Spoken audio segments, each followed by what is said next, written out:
Solve करें, कुछ नहीं। आपको ये नहीं कि 7 के पावर में 0 है इसका आंसर होता 1, और देखिए 10 के पावर में 0 है इसका आंसर होता 1, और 3 के पावर में 1 है मतलब ये तो 3 एक ही बार लिखा आएगा। 0 अगर किसी नंबर के पावर में है तो वो 1 बन जाता है, तो 1 और 1 कितना हो जाएगा, 2 और 3 5। अगर कुछ नया सीख। हेलो एवरीवन, यहाँ पे आपको कुछ मैथमेटिक्स का शेप दिख रहा होगा, ठीक है। इस शेप पर आधारित आपको कुछ डॉट होंगे जो कि मैं आपको क्लियर करूंगा। देखिए यहाँ पे जो आपको रूट दिख रहा है, अगर सिंपल सा रूट दिख रहा है तो आपको हमेशा ये जानकारी रखना है कि यहाँ पे 2 छिपा रहता है, यहाँ पे 2 छिपा रहता है। अब इसका यूज कैसे होता है, अब देखिए अगर कोई नंबर है रूट के अंदर में, जैसे हम मान के चलिए 5 लेते हैं, तो यहाँ पे कुछ नहीं है, इसका मतलब यहाँ पे 2 छुपा रहता है। ऐसे करके 2 नहीं, ये वाला 2 हो गया कि मतलब इसके साथ इंटू है, ऐसे करके 2 हमेशा इसमें छिपा रहता है अगर कुछ नहीं लिखा हुआ है। इसीलिए तो अगर हमें इसे रूट से बाहर दिखाना है तो हम जो है, अगर इस यहाँ पे 2 नहीं दिया हुआ है तब हमें रूट इस पर से हटाना है, तो इसका आंसर आता है 5 के पावर में 1/2। कैसे आता है, तो यहाँ पे 2 रहता है, इसीलिए जो है ऊपर में 1 और नीचे में 2 आता है, ठीक है, 1/2। अब देखिए यहाँ पे अगर यहाँ पे कुछ नहीं है तो 2, अगर यहाँ पे अगर आपको 3 डाला हुआ है तो हमेशा अगर क्यूब दिखाना है इसे, तो हमेशा इस रूट के बाहर में इसको 3 दिखाना पड़ेगा। अगर कोई कहेगा कि 4 जो है रूट के क्यूब रूट है, क्या है क्यूब रूट, तो यहाँ पे आपको 2 या विदाउट 2 के नहीं दिखाएगा, आपको 3 लिख के दिखाएगा अगर क्यूब वाला है तो अगर आपको इस पर से रूट हटाना है, क्यूब इस पर से ये क्यूब रूट हटाना है, तब कुछ नहीं करना पड़ेगा, 4 के पावर में 1/3 दिखाना पड़ेगा, ठीक है।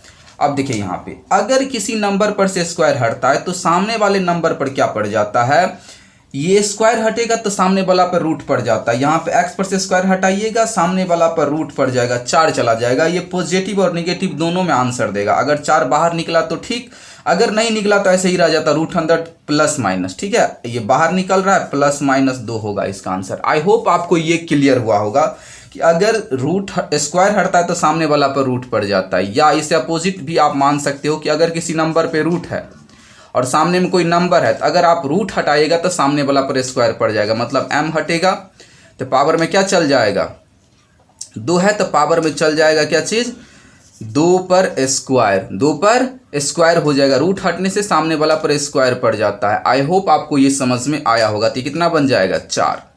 इस टाइप के छोटे छोटे जो डॉट होते हैं आपको क्लियर होने चाहिए। अब देखिए तीसरा नंबर है, अगर किसी नंबर पे पावर में 0, अगर किसी नंबर के पावर में 0 है तो इसका आंसर आपको बहुत इजीली आना चाहिए कि अगर इसके पावर में 0 है तो हमेशा 1 होगा, कुछ भी हो, मान के चलिए m पावर में 0 +10 पावर में 0 और +3, यहाँ पे कोई नंबर ले लीजिए, समझ में आएगा। जैसे मान के चलिए 7 है पावर में 0 और यहाँ पे 1 है। इस क्वेश्चन को हमें सॉल्व करना है। कैसे सीख रहे हैं तो प्लीज़ लाइक कीजिए, चैनल पे नए हैं तो सब्सक्राइब कीजिए। आंसर हो गया।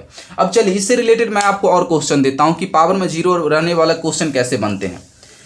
अब देखिए मान के चलिए यहाँ पे 5 है पावर में 0 +10 पावर में 0 अब भागा 2 पावर में कुछ नहीं। अब इस क्वेश्चन को हमें सॉल्व करना है, कुछ नहीं करना है आपको। पावर में 0 मतलब 1 हो गया, पावर में 0 है मतलब 1 हो गया, अब भागा 2, 1 कितना हो जाएगा 2, अब भागा कितना होगा 2। अब देखिए यहाँ पे, अब यहाँ पे आपको ये दिमाग लगाना है, अगर आप बोर्ड मास का रूल अप्लाई करोगे तो क्या हो जाएगा 1 + 1, अब भाग को हटाएंगे तो क्या हो जाएगा गुना 1/2। अब देखिए यहाँ पे 1 + 1 को 1 से गुना कीजिए 1/2, अब दोनों का एलसीएम लीजिएगा तो 2, 1 दूना के 2 तो 2, आप +2 1 2 1, तो ये आंसर होगा 3/2। आई होप आपको ये जो है समझ में आया होगा कि ये क्वेश्चन किस तरह से है जो सॉल्व होता। यहाँ तक तो ठीक है, पावर लगा तो पहले हम पावर का काम करेंगे, लेकिन आगे स्टेप में आने के बाद ये जो है बोर्ड मास के रूल पर अप्लाई होता है। बोर्ड मास के रूल अप्लाई में क्या होता है, पहले भाग होता है, तो भाग किए तो क्या होता है, एक ऐसे ही रहेगा, भाग को गुना में जैसे ही चेंज करें इसके बट्टे में कुछ नहीं तो 1 जाएगा ऊपर और 2 आएगा नीचे। अब जोड़ से पहले गुना होता है तो 1 1 1 और बट्टे में 2 है ही, अब 1 इसके बट्टे में कुछ नहीं तो 1 को 2 बार पढ़ना पड़ेगा, 2 2 2 1 2 तो 1 1 1 1 और 2 कितना हो जाएगा 3/2। इस टाइप क्वेश्चन को आप सिंपली कैसे करेंगे ये मैंने आपको सिखाया है। अब देखिए इसी पर और क्वेश्चन अगर आपको दे दिया जाए कि मान के चलिए 4 पावर में 1 गुने 3 के पावर 0 गुने 2 के पावर 0, अब इसका आंसर क्या होगा, कुछ नहीं 1 गुने 1 गुने 1, क्योंकि किसी भी नंबर के पावर में 0 रहेगा उसका आंसर 1 होता है, तो 1 को 1 से गुना कीजिए आंसर विल बी 1। ठीक है।